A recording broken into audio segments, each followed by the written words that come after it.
Can you hear me?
Okay, hi everybody. Apologies for starting a couple of minutes late.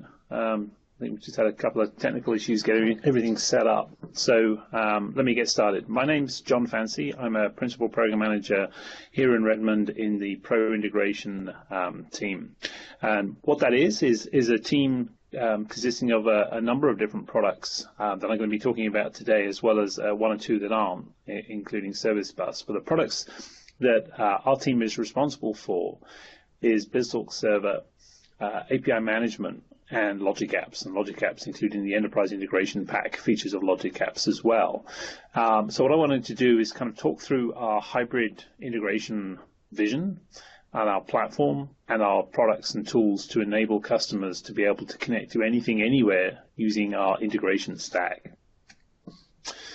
So to set the scene, and I'll hopefully go through the slides quite quickly, and there should be time for Q&A, and I may even get to some demos as well, because I know the audience is technical.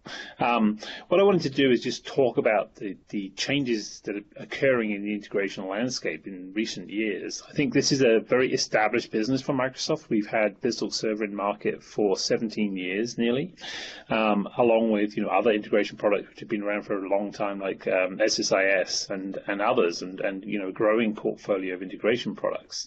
But there are some primary drivers that are reigniting the enterprise integration space, and in fact the integration space in general. So it's getting both broader and deeper over the last probably sort of 2 to 5 years.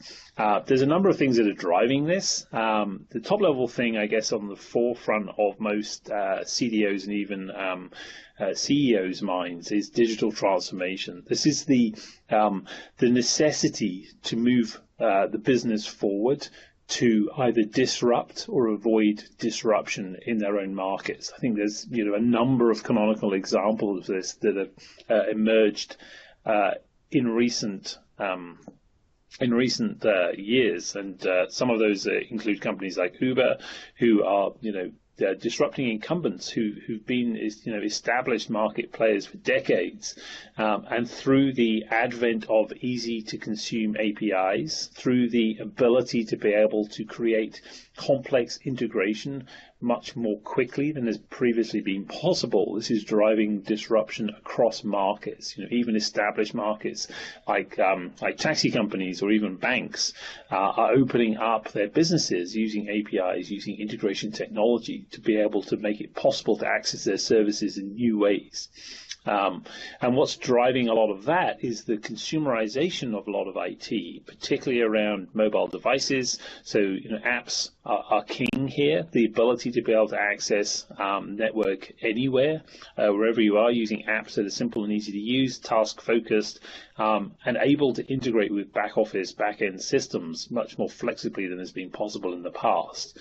And associated with that, the proliferation of data, the sheer generation of data that's occurring now is enabling deep insights into consumer trends, usage of technology, which again is sort of creating this virtuous cycle of being able to quickly iterate on that disruption that's occurring, that digital transformation, to drive further growth and further business opportunities, because everything is connected.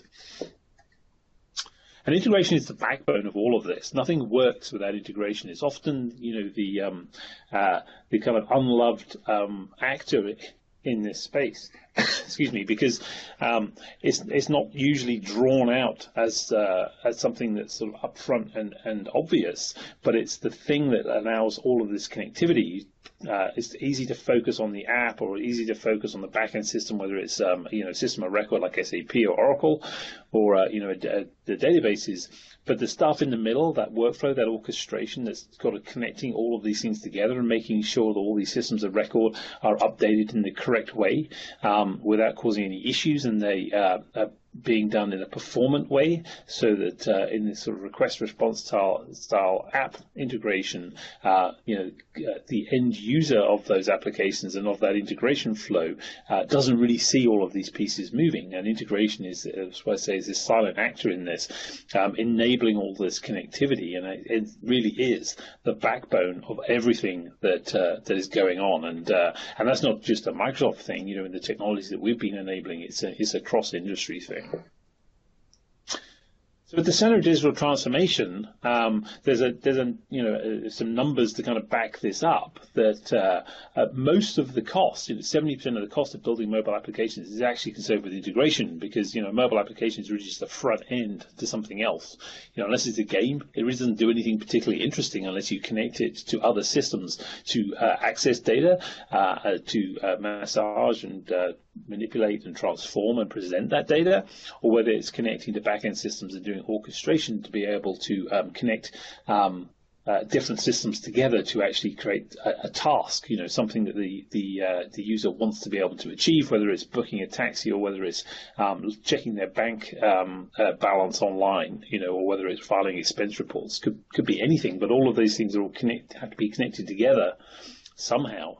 And that's really the job of integration, to ensure that happens in a reliable, consistent, and highly performant way. And another data point is, which is really why this integration space is being disrupted in itself, not just what's happening in the market, is that customers are looking at how they can do things more quickly than in the past.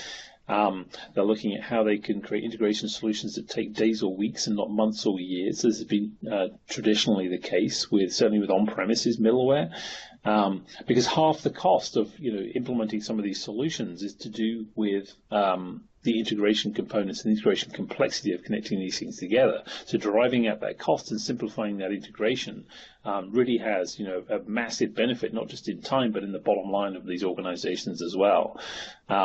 With 75% of large organizations expecting to have an established hybrid integration platform by 2020, and that's really what I wanted to talk about first as we go through this, and then sort of map this to the products that we have. Because what is hybrid integration? I think the realization in most organizations is that they still have a significant number of assets that reside on premises. the ability to be able to move everything to the cloud is not something that any large customer has the capability to be able to do, overnight or even quickly. It's a transition as we move from one era to the next. The work, the costs, the complexity involved in actually being able to move things from one place to another, whether it's from one data center to another, or whether it's from the customer data center to the cloud, is a significant endeavor for most of these organizations. So this has created the need for hybrid integration, the ability to remove friction between the connectivity between the customer's existing assets on premises in their own data centers or in their hosted data centers, and the cloud. So it's really not an either or. If I have data assets that have to reside on premises for whatever reason, whether for location reasons, for regulatory or statutory requirements, I still need to be able to access that data from more places than I've needed to in the past. Mobile applications being a good example of that. So these IT needs start being disconnected from the business, because I need a way of being able to quickly access these assets, to be able to connect things together in new ways, to be able to have flexible hosting with some parts residing on premises and some parts residing in the cloud, to support the business and actually move at the speed of business. So IT is acting as an enabler for this digital transformation rather than a blocker. And this is really what we mean by hybrid integration: the flexibility to be able to connect to anything wherever it resides, on-prem or in the cloud, and being able to do that in a reliable and performant way, as I mentioned earlier. Probably the backbone of integration, being the backbone of everything, is really APIs. What's driven the ease of use in products like Logic Apps and API Management is the ability to be able to define these application systems and endpoints as a set of APIs, and not just as a set of complex interfaces that I need to read the documentation to understand how these things work and the semantics and data representations of the messages that I'm passing between them, but actually making all of that machine readable and definable in kind of user-friendly ways, so that I can see just by inspecting an endpoint which operations it supports, and then being able to pick one, and then the tooling providing the mapping capabilities for me to be able to pass the right things to that application and make the magic happen and create that integration. So the rise of APIs has really been the driver behind this. We're in market with API management. It's a very competitive space. And we've seen thousands of customers in the last few years realize the benefits of taking existing, even legacy applications and wrapping them with APIs, modernizing them through new REST-based APIs to make them more accessible and make it easier to integrate with those applications to fulfill the business needs, but also to drive down cost and improve speed and agility in being able to create these integration solutions. Okay, another data point around just the growth of API management and the API economy in organizations, that nearly half will have implemented some API management strategy in the next couple of years. And this is kind of one view of what this looks like. In terms of creating APIs, the ability to be able to start at the lowest level and create what we're calling service APIs, to be able to wrap applications and provide a sort of technical interface, and then roll that up to process APIs. So an example of a technical or service API could be just inserting records into a system. Whereas process APIs is larger than that, probably spans multiple records inserted into potentially multiple systems. And then experience APIs on top of that, which are typically driven by the user interface, whether it's a web page or website, mobile application, or an IoT integration, providing another layer of abstraction over that to make it straightforward from a user or business context, to be able to call a high-level API that then integrates using lower-level APIs to get the job done. So we see this layering occurring in customers' API architecture, because otherwise we end up with the problems of the past where if you have to understand the service level APIs, the deep intricate knowledge of the individual systems, of which records and the formats and everything else just wrapped as an API, doesn't really make things easier to integrate. It's really when you layer these and create additional high value and easy to consume APIs on top that you really drive that digital transformation, make it easier to integrate these applications with one another. So this leads us to what we're calling the Microsoft Hybrid Integration Platform. And kind of central to this are Logic Apps as our cloud workflow engine, our hyperscale capability to be able to orchestrate integration workloads in the cloud, and BizTalk Server, which I'm sure many of you are familiar with. We're on our 10th release of the product with BizTalk 2016. It's one of the world's most popular middleware integration solutions on the planet. Despite what you may hear from our competitors saying about us, our install base is thousands of customers, many of which are household names. So we have a very rich set of assets which customers are using, and looking at how they can use our products to do digital transformation and how they can create this hybrid integration architecture to take existing either BizTalk deployments that they have or other on-premise deployments and connect those to the cloud and orchestrate those across cloud and on-premises using Logic Apps.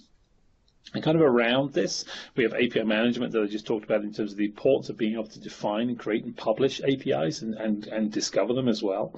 And Azure Service Bus. And Azure Service Bus is important to us because it acts as the sort of messaging backbone for a lot of what's possible in Logic Apps. For example, things that were sort of built-in functionality in BizTalk Server like pub-sub patterns and being able to do multicasting, delivering to multiple subscribers. It's all possible with Logic Apps now, and we leverage Service Bus's capabilities and our rich, deep connectors to Service Bus to enable these enterprise integration patterns to be implemented. So that's why that's included as part of our hybrid integration platform. It also has a number of hybrid features of its own, not least things like the relay, which allows on-premise to cloud connectivity. Things like hybrid connections are based on top of the relay. The on-premises data gateway is based on the relay to enable secure and easy to configure connectivity between on-premise and the cloud for connecting to databases or other assets and being able to integrate with those between BizTalk and Logic Apps. And then this would be nothing without the connectors themselves.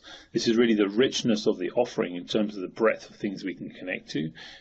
Just a handful here in terms of the range of things that we can connect to with this platform. BizTalk's always shipped with us a number of included adapters, things like SAP, Oracle Business Suite, File and FTP, and a whole bunch of other protocol adapters.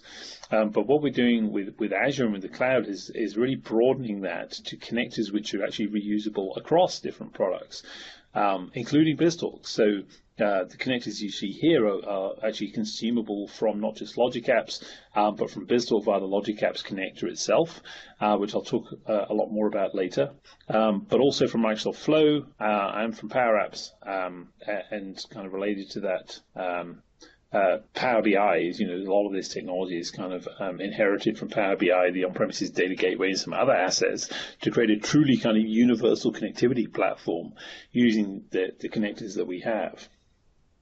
And just kind of one kind of call out on that is the richness of our own SaaS connectivity offering. I've sort of drawn some boxes around this. This is how the connectors looked as of a couple of weeks ago. We're shipping connectors almost every week now. So we've gone from having around 20, 25 connectors in Logic Apps a year ago to over 100 now. So the cadence of releasing these new connectors is accelerated dramatically in the last few months since this time last year. And what we're really focusing on is how we can create, as part of this hybrid integration platform, as rich and engaging experience as possible using our own services and assets, as well as ensuring that we connect to best-of-breed applications and services using other connectors that we ship, things like Salesforce.com, for example, which are really table stakes when you talk to enterprises about connectivity and orchestration and integration in the cloud. So we have a number of our own Azure services, and this list is again growing very quickly, whether it's API management integration with Logic Apps, or whether it's cognitive services, being able to do things like facial recognition or text analysis or sentiment analysis, to being able to write Azure functions and integrate those easily as well, to machine learning, and so it goes on, SQL Azure, etc. And then, we also have connectors to our services, things like Office 365 and OneDrive, Dynamics CRM, to ensure that we provide the connectivity that our customers need and expect of us, and ensure we provide the best, first-party, first-class experience to our own software and services as we possibly can. Again, all in the name of removing friction and time out of the equation of being able to implement integration solutions faster than has been possible, in the past.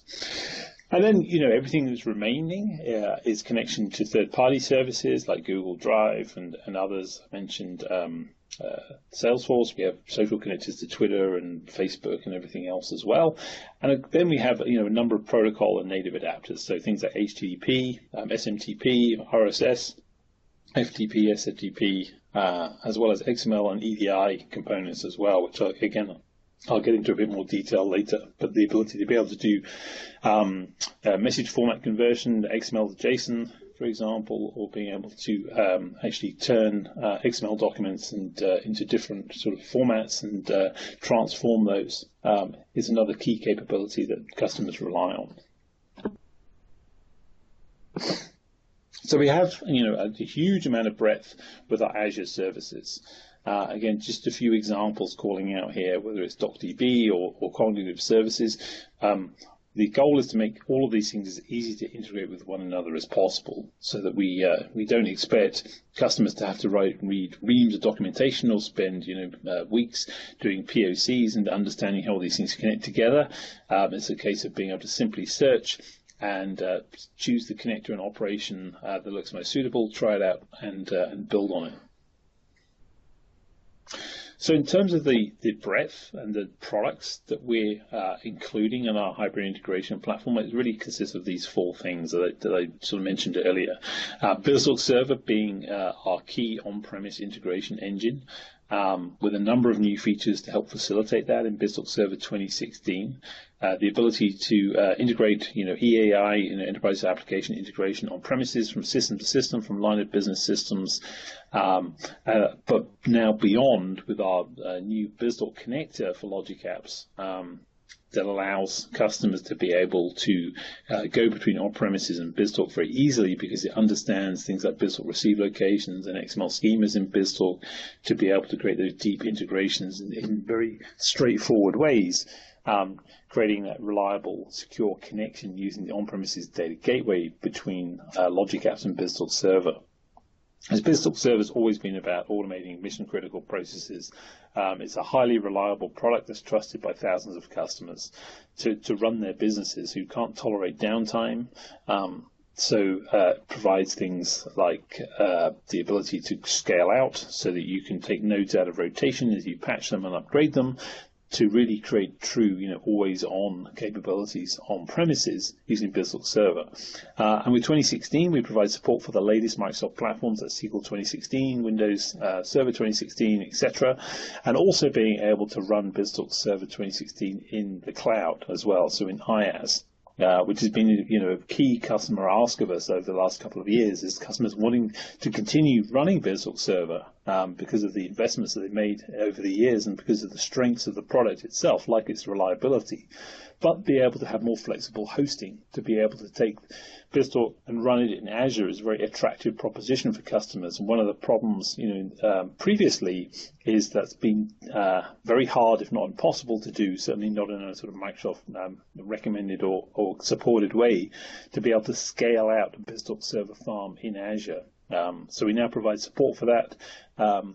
Because we provide support for SQL 2016 always-on availability groups in BizTalk Server, which allows customers now to have a fully scaled-out farm in Azure, fully supported, to give them the confidence to be able to run these mission-critical workloads on VMs in Azure, and get the benefits of more flexible hosting and being able to reduce their own data center footprint, while retaining the assets that they have and being able to run them where they want to run them in the future.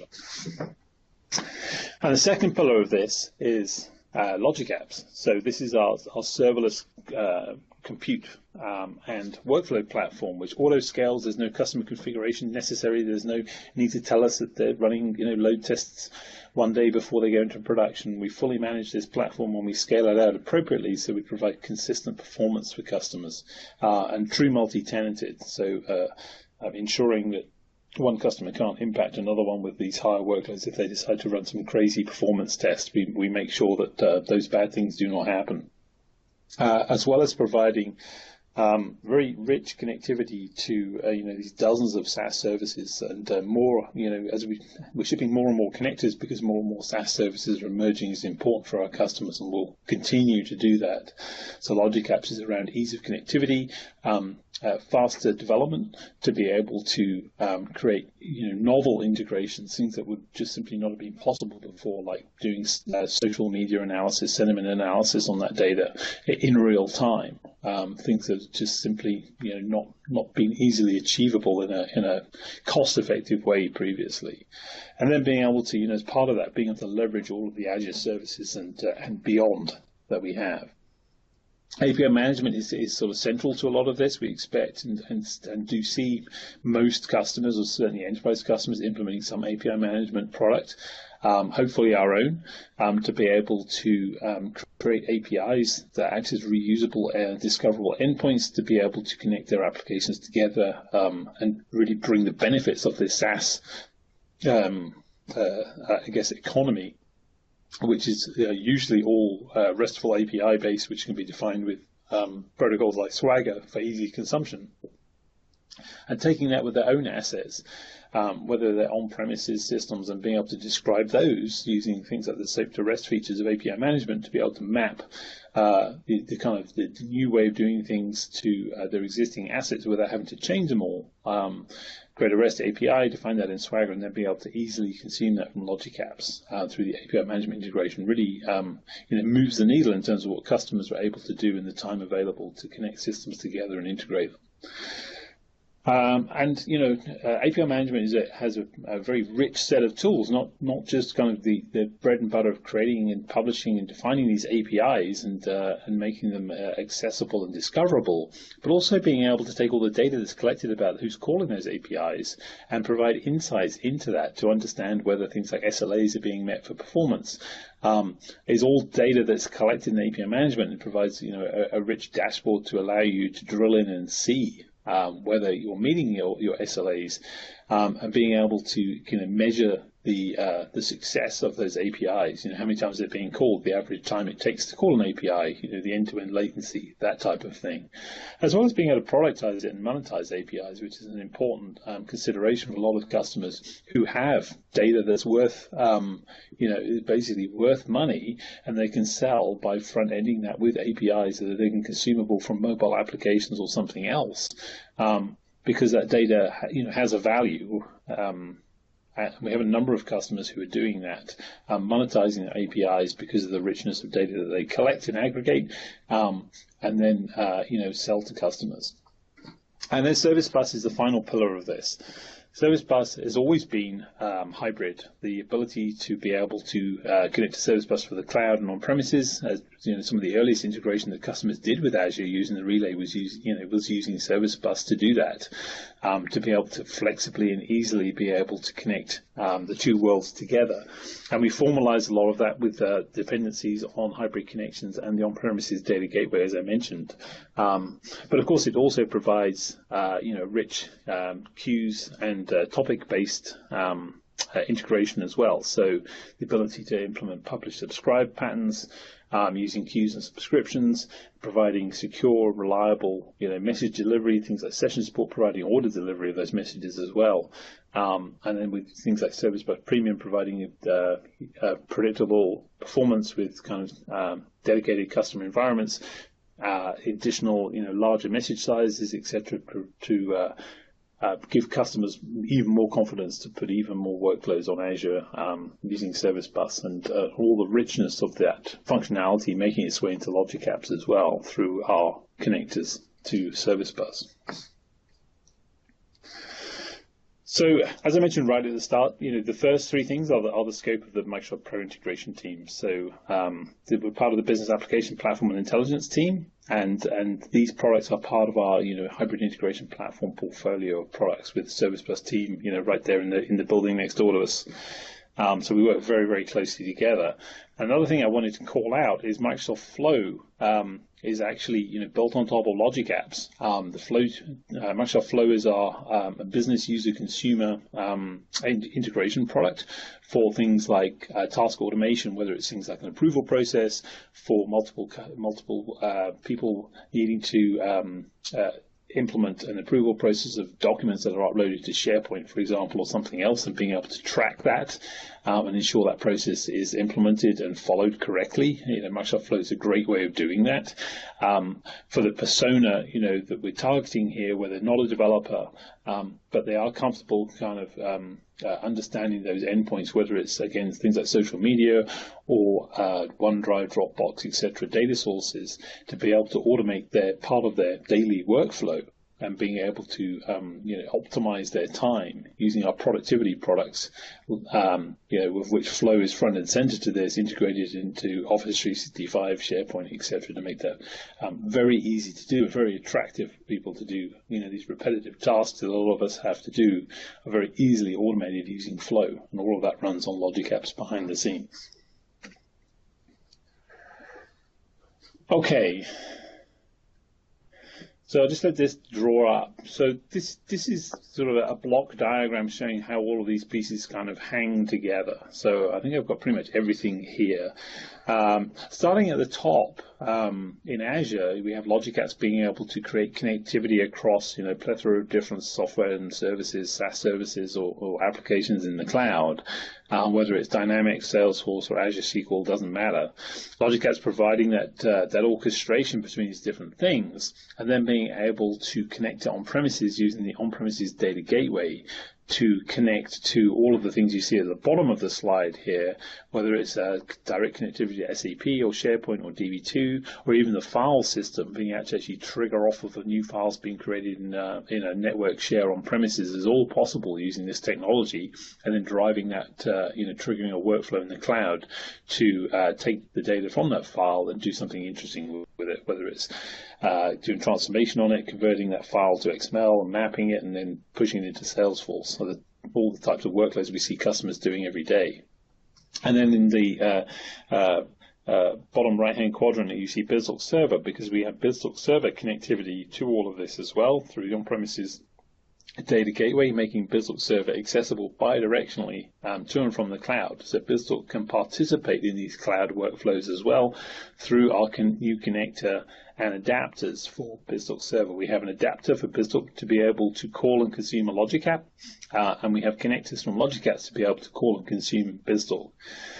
And then off to the left-hand side, you see API management, the ability to create APIs in API management and then access those through Logic Apps. And work we've been doing recently also revolves around essentially making those APIs discoverable, being able to publish Logic Apps as APIs that make those APIs therefore discoverable through API management.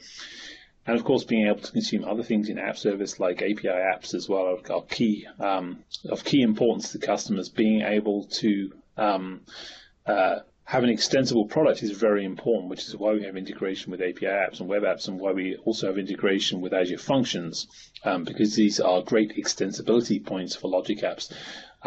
Where it's necessary, when maybe we don't have a specific connector, maybe there's some business logic that needs to be implemented, having the right place to be able to put that to ensure that from a customer standpoint, they can do things very quickly, they can iterate on that, and they can get the performance and reliability that they need through our architecture. Okay. So just a couple more words that sort of drill down a bit more deeply into these individual pillars. API management consists of a number of different pieces.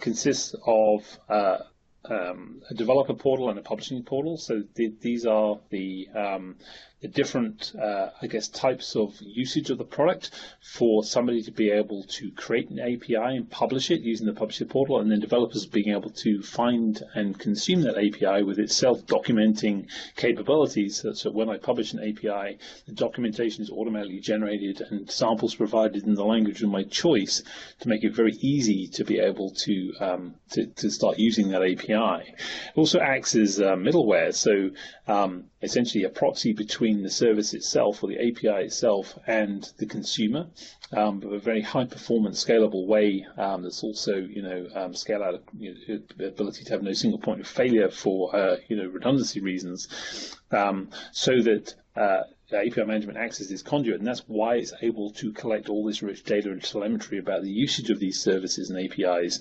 to allow kind of offline kind of analysis and an understanding of how customers are using APIs, or how applications are consuming those APIs.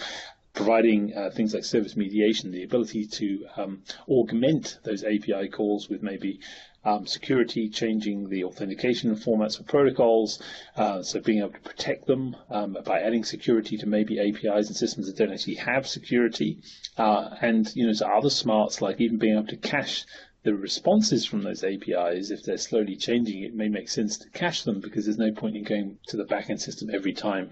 If it's just a slowly changing kind of lookup type API, you get much faster performance by caching the results and not having to go to the backend every single time. So a lot of interesting smarts and capabilities in API management that facilitate high-speed integration.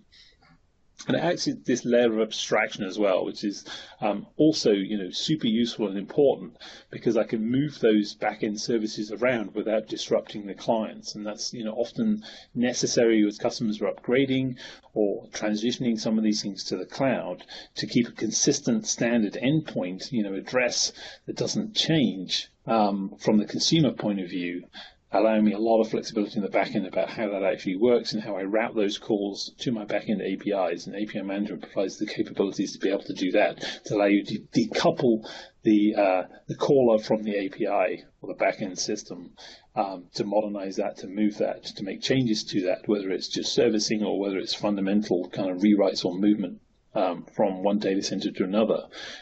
This level of abstraction provides those the capabilities to be able to do that.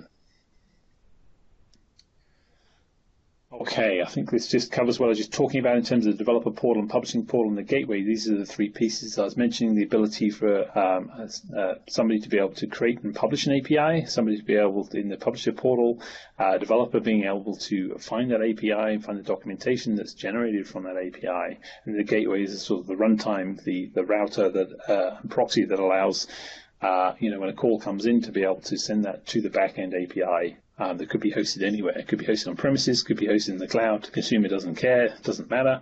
I can move those things around and get a lot of flexibility with that indirection that API management provides.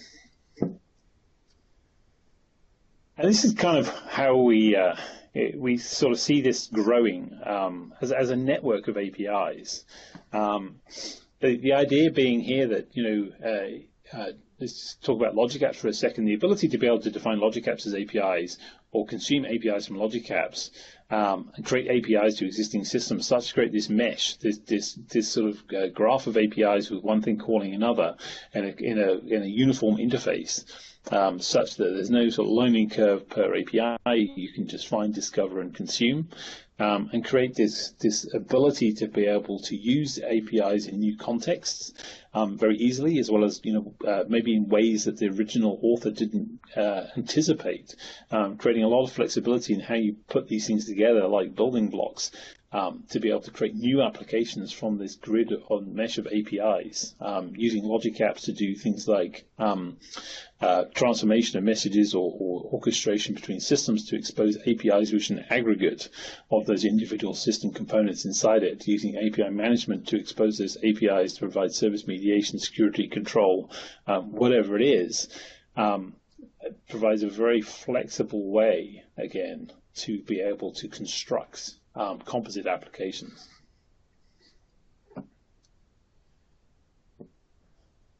Okay, so with logic apps, I've talked quite a bit about this as well, so let's go into a bit more detail on logic apps. Logic Apps is about being able to create business processes. What were called orchestrations in BizTalk. People often use the terms orchestration and workflow interchangeably. Workflow to me is usually about user interaction, whether it's an approval process that basically stops waiting for user intervention. Whereas orchestration is more around system-to-system integration and automation. But Logic Apps actually can do both of those. And you see that with Flow that I mentioned earlier, built on top of Logic Apps, actually having specific tasks or actions being able to do and drive approval processes, which respond and wait to user action and intervention in products like SharePoint. To full-blown system-to-system application integration is possible. SAP to SaaS services like Salesforce, for example, or doing EDI, being able to take things like X12 or Edifact documents consisting of things like purchase orders and invoices and shipping notifications and other business documents, being able to process those, being able to transform those, being able to communicate the data in those to on-premise systems like SAP, which are often in these large organizations, customer system of record for their enterprise resource planning products. So being able to take orders and inventory and being able to manage that and deal with that through EDI protocols is critically important to a large number of our large customers.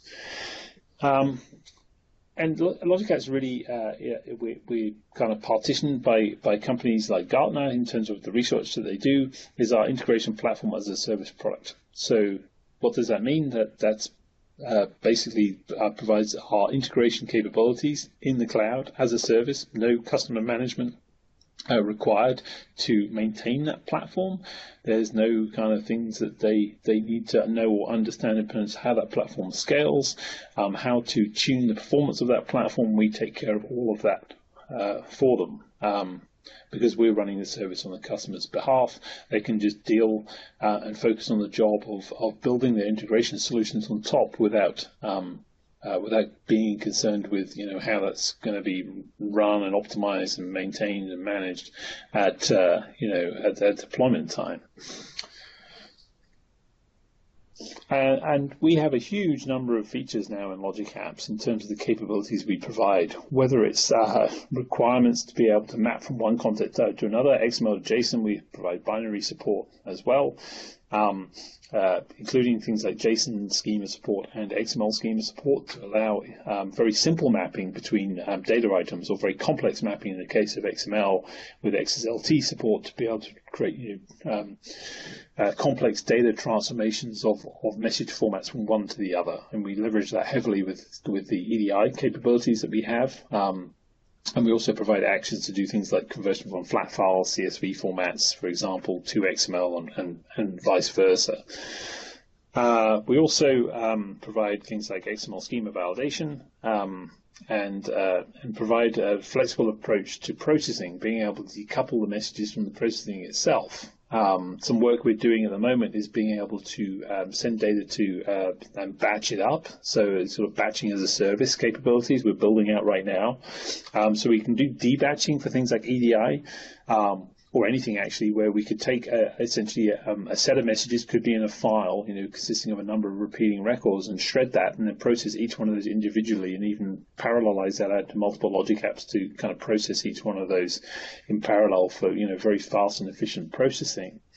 And being able to do the same thing on the outbound as well, being able to send a number of messages to a batch, and you may want to define that batch based on the size. You maybe want to batch things up in 100 records at a time, or you may want to batch them up to a particular time of day, like end of day processing, and then release that batch. Essentially, fire another Logic App which receives a batch of records and can then send it out over a transport of your choice, whether it's grouping that together, all those individual messages that have been processed during the day, into a single file and being able to FTP that out, or doing further processing on it before sending it over a different transport like HTTP or whatever else. So very flexible processing and decoupling again between consumers and subscribers of these different pieces of the service to be able to construct enterprise integration patterns in very flexible ways using the Logic Apps capabilities that we have.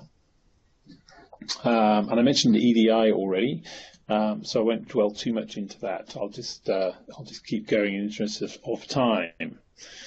One of the things that we had that we've talked about for a number of years is something called the Veda pipeline. So this is the sort of the process of doing validation, extraction, and transformation, enrichment, and routing of messages. We talked about this a lot in the BizTalk services days, but it's also a very prevalent pattern in pipeline processing in BizTalk Server. So basically a canonical pattern where I'm going to receive some data in some format. It could be binary. I may need to convert it to XML. I could receive it over any arbitrary transport, whether it's file, FTP, HTTP, doesn't matter.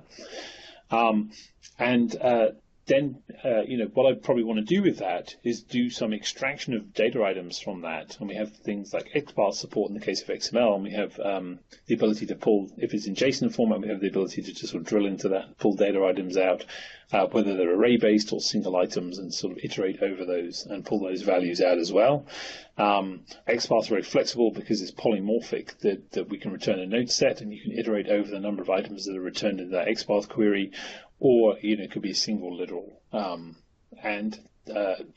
that's required to drive decision processing. So I may have, if then else or switch constructs in logic apps that require the decisions to be based, or the business logic to be based on the values of the messages themselves. Things like content-based routing is a good example of that, where I actually make a decision on how and where I send this message and process it based on the contents of the message itself.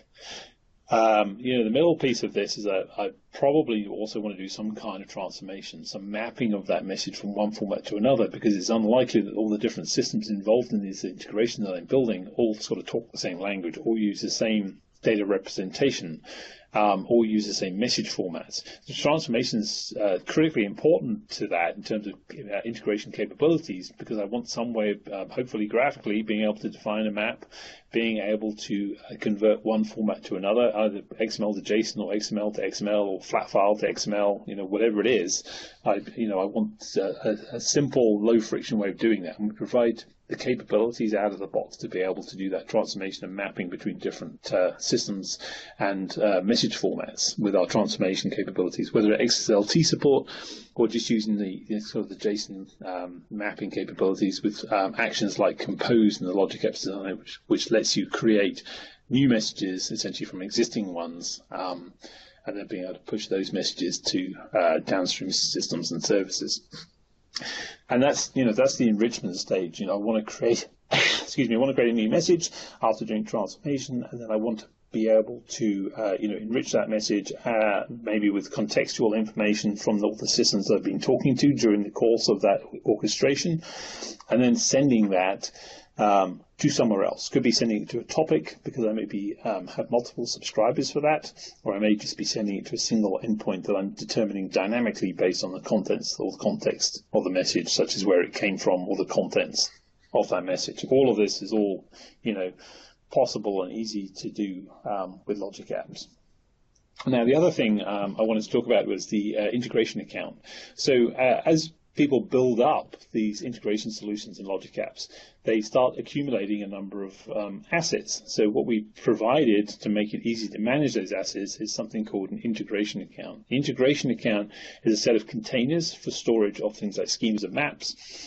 So that transformation and validation stuff I was just talking about, you can upload those maps and schemas to the integration account and reference them from the actions in the logic app, making it very easy to be able to automate the deployments of those artifacts in those integration accounts into Azure, and then making it very easy for the person building those logic apps to be able to just pick the schema or map from that integration account for doing transformation or validation of messages.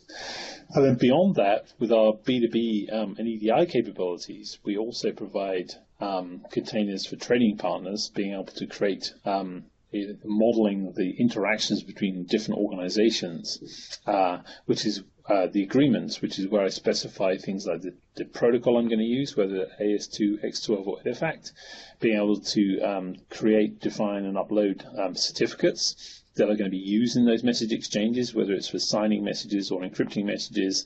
It's very important that when you're dealing with financial data like invoices or purchase orders, to be able to do that very securely. And there are protocols like AS2 which require that.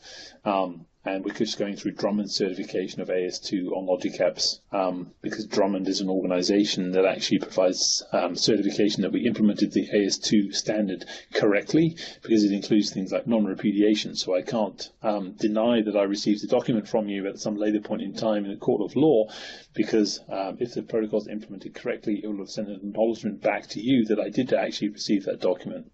And therefore, if that's the case of a purchase order, and in some jurisdictions, particularly in things like the EU, if I accept a purchase order, then I have a legal obligation to fulfill it. So these things become very important when you're dealing with these messages that, in the context of being business documents, that they form contractual obligations between organizations. So, providing support and manageability for all of that is obviously very important.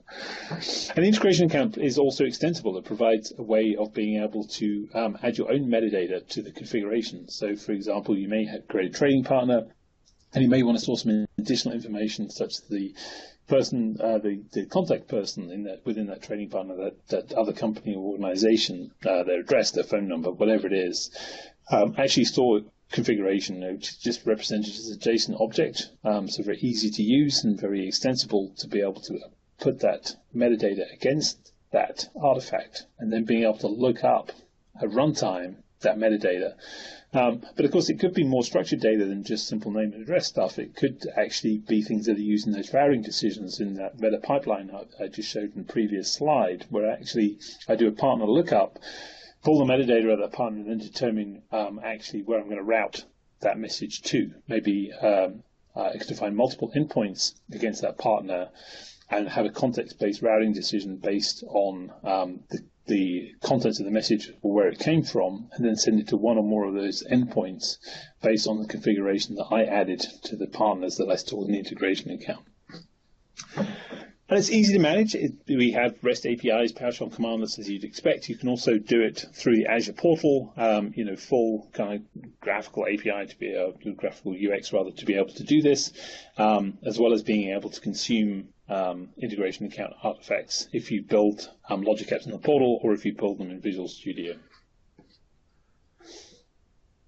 I'm going a bit more quickly now because we are running out of time. So other things which are kind of table stakes for enterprise integration are being able to see what's going on. So we provide full kind of diagnostics and historical information and telemetry, the run history of Logic Apps, something called monitoring view, so you can actually look at the Logic App after it's executed, as well as diagnostics and alerts. So we have integration with Azure Alerts that actually lets you trigger another Logic App if a Logic App fails, so you can automate error processing. And we also are able to push this data to multiple different sinks, things like Azure Storage or Event Hub or Log Analytics, which Operations Management Suite is built on top of. And we actually provide a B2B specific management solution in OMS that's basically pre-configured, understands all the data that we push out of EDI and B2B Logic Apps, so that you can see the end-to-end flow. You can see what happened to the messages, whether acknowledgements were sent back, processed, whether there were errors, to enable, in the aggregate, being able to manage thousands of Logic Apps running millions of times a day kind of scenarios that a lot of customers have. You can also add your own tracked properties to a Logic App, so not just the data that we track, including the telemetry, things like when actions started and completed, as well as things like the data in those EDI and B2B components. But you can add your own data. So maybe there's some business item values that you want to track. You can add that to the Logic App definition, and that data will also be tracked and also be sent to that sink of your choice, whether it's storage or whether it's Log Analytics or both. You pass it to Log Analytics, it gets indexed after ingestion, and then is searchable. So you can start searching on things like purchase order numbers or other business data items in Log Analytics, pin visualizations to them, and create a really rich kind of monitoring experience to enable customers to be able to get business insights into their data in near real time about what's going on, what's been processed that day, getting statistics on how long processes take from end to end by emitting your own track property data as well. And this is kind of just a screenshot of what it looks like in OMS. Just down here is the tile. You can drill into that. You can see the message view. You can see the protocol views, and you can go right down into the logs themselves and see the raw data and create new queries from that. Moving on, I've talked a lot about this already, I think. So the new features in BizTalk Server, the ability to be able to connect to the cloud using the new connector, the ability to be able to run BizTalk in Azure as well, in IaaS, really unlocking the value of BizTalk and providing more flexibility in hosting and more connectivity options. No longer is it necessary to sort of wait between release cycles, whether it's 2 to 3 years. For a new adapter, we can now have the ability to be able to ship connectors much more quickly and easily.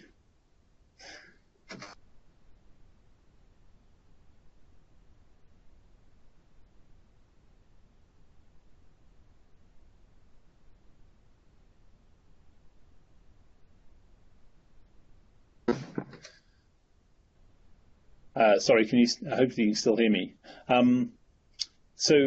Yes, so BizTalk provides all these additional rich capabilities in 2016 to be able to support and really evolve this hybrid integration architecture.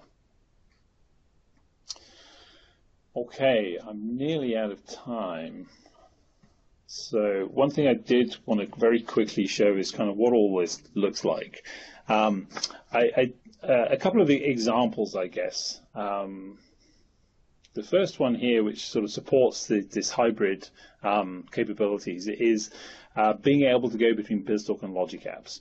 So here I have, let me just flip over, I have a Logic app which I'm just going to open up. That says when a new file is created in OneDrive in my orders folder, I'm actually going to use one of our cognitive services,